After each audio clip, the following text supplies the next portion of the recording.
नमस्कार दर्शक बंधु, आज विषय हेउची आमे बेले बेले जने एमिति व्यक्ति की देखु जे कि खराब अवस्था रे थिबे, कम रोजगार करुथिबे, बहुत असुविधा रे जीवन बिताउथिबे, तथापि एसबु सत्ते से माने बहुत खुशी रे थिबे। तो से माने एते खुशी रे कोन पई रहंती, एही विषय को नै आजिर कहानीटी। जने वृद्ध महिला थिले, तांकर एक पुओ थिला।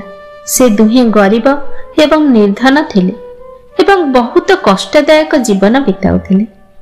दिने पुओ तांका मां को कहिला, मां एठारे तो मो पई किछि काम नाही, दयाकरी मते अन्य किछि शहर को जिबा को अनुमति दियो। मु अन्य जगह को गले सेठारे किछि काम पाई टंका रोजगार करी फेरी आसीबी। वृद्ध मां पुओ को पाखरे थिबा गोटिए मुद्रा और यात्रा पई अल्प रुटी देले। एहा परे से तांका पुओ को विदाय देले। बुली बुली बुढ़ीर पुओ एक बजार रे पहुंचिला। सेठारे से जने वृद्ध भिखारी को देखिला। से चित्कार करी करी कहूतिले जे एपरि केही व्यक्ति अछंती जे मो जीवनर अभिज्ञता गोटिए मुद्रा दे किनि परिबे। सेही वृद्ध भिखारीर कथा को केही सुनु नथांती। एही समय रे युवकटी भाबिला जे मो पाखरे गोटिए मुद्रा व्यतीत आ किछि नाही। एही वृद्ध भिखारींकर अत्यंत दयनीय अवस्था। मु एही वृद्ध को एही मुद्राटी को दे देबी। भगवान तो मोर जीविकार निश्चय व्यवस्था करिदेबे। एही कथा मनरे भाबी से वृद्ध को मुद्राटीए दे देला। मुद्रा देबा परे युवक जनक वृद्ध को कहिला जे तुमे मते तुम जीवनर अनुभूति कोन कह। वृद्ध जनक कहिले जे मनुष्य तार वर्तमानर परिस्थिति रे केबे भी संतुष्ट हुअंती नहीं।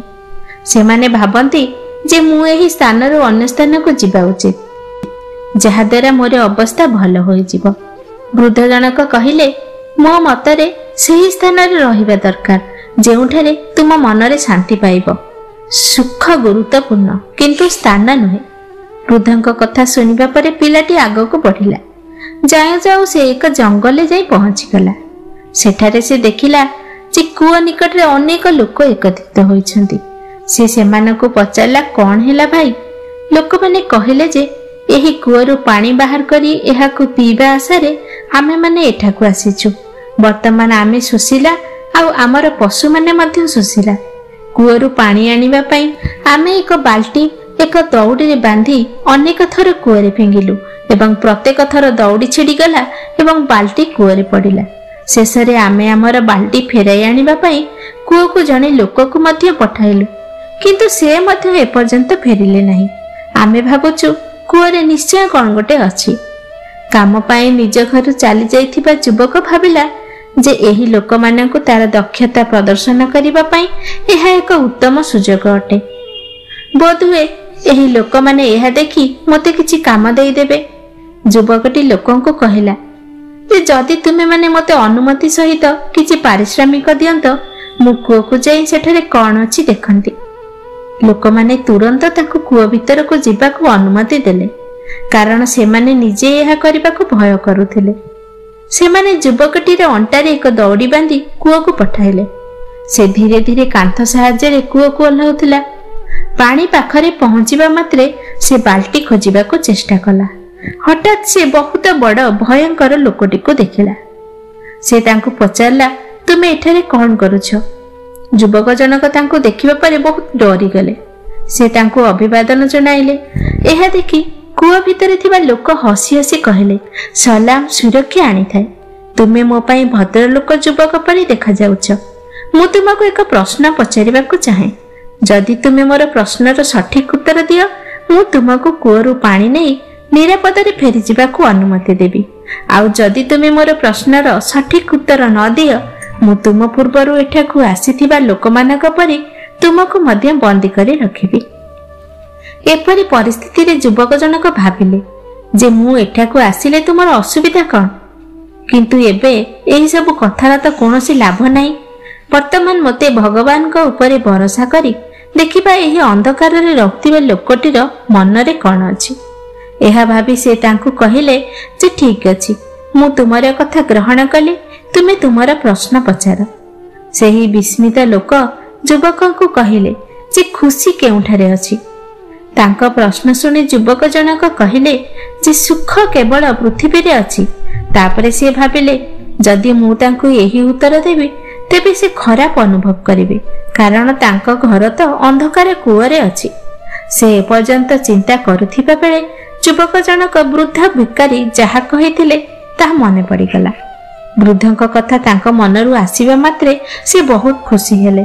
एहा परे से कहिले, सुख केउठारे अछि आपण जानती? जेउठारे मन खुशी थाए सेठारे सुख थाए।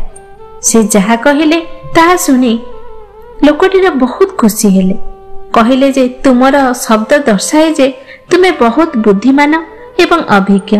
तुम पूर्वरु जेउ व्यक्ति को मु एही प्रश्न पचारिथिली से मते कहिथिले जे पृथ्वी रे मिलुथिबा स्थान गुड़िक सुखर स्थान अटे, किंतु मु तो एही स्थान को पसंद करे एवं मु केवल एहा को ही पसंद करे। सेही विस्मित लोक कहिला, बाल्टी नियो, मु तुमको 3टी डालिंब देबी, किंतु तुमे जे पर्यंत घरे न पहुंचीच से पर्यंत ए विषय रे कहा सहित किछि कथावार्ता करिब नाही। युवक जनक भगवान को कृतज्ञता जणाइले। बाल्टी पानी भर्ती करी ऊपर को रसी साहाय्य ऊपर को पठाइले। यापरे से निरापद रे कूअर बाहरी आसिले। बाहर को आसीबा परे से सही लोकों को देवों को कहानी वर्णना करिला, किंतु से सेमानको डालिंब विषय रे किछि कहिला नाही। लोक माने तांको कृतज्ञता जणाइले। तापरे युवक जनक अन्य राज्यर लोक मानक सहित निज शहर को फेरी गले। से निज शहर रे पहुंचीबा परे लोक माने तांको एक गाई उपहार स्वरूप देले। कहिले जे आमे तुम शहर रे किछि दिन रहिबु, जेतेबेले आमे एठारु फेरी जिबु तुमे मध्य आम सहित आसी आम पाई किछि काम करि परिबो। एहा परे युवक जनक निज घर को चली गला। पुओ को देखि तांको मां बहुत खुशी हेले। से कहिले जे मु आशा करि नथिली तुम पाखकु एते शीघ्र फेरी आसीबु। युवक जनक कहिले जे मां, भगवान मते सहाय्य करिसंती। ए पर्यंत मु उपहार स्वरूप एक गाई ग्रहण करिछि। किछि दिन परे मु अन्य राज्यर लोकंक सहित सेमानक शहर को जाई सेमानक पाई काम करि परिबि। मां एवं पुओ रात्रि भोजन कले। मां थकी जाइथिले, तेणु से शीघ्र सोई पड़िले। युवक जनक पकेटू एक डालिंब बाहर करी सेतिरु गोटिए खंड काटिला। डालिंब मंजी गुड़िक बहुत उज्जवल देखा जाउथिला एवं चमकुथिबा रत्न परि थिला। युवक जनक जानिले जे डालिंब मंजी मूल्यवान रत्न अटे। से एहा जानी बहुत खुशी हेले। बाहर राज्य को यात्रा को न जाई किछि रत्न नै बाजार रे बिक्री कला। से सेमानक ठारु पाइथिबा टंका सहित एक दुकान किनी व्यवसाय आरंभ कला। जेतेबेले लोकमाने तांका विषय रे जानिबाको पाइले सेमाने बहुत खुशी हेले।